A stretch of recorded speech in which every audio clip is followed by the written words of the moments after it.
Hey there everyone, welcome back to our channel again. In today's video, you're going to see how to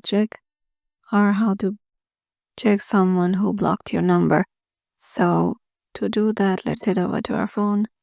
And here you have to try to call someone, go to your keypad, call like try to call someone from your contacts, and if your call doesn't get to their account or doesn't get to their phone, or they might just try to.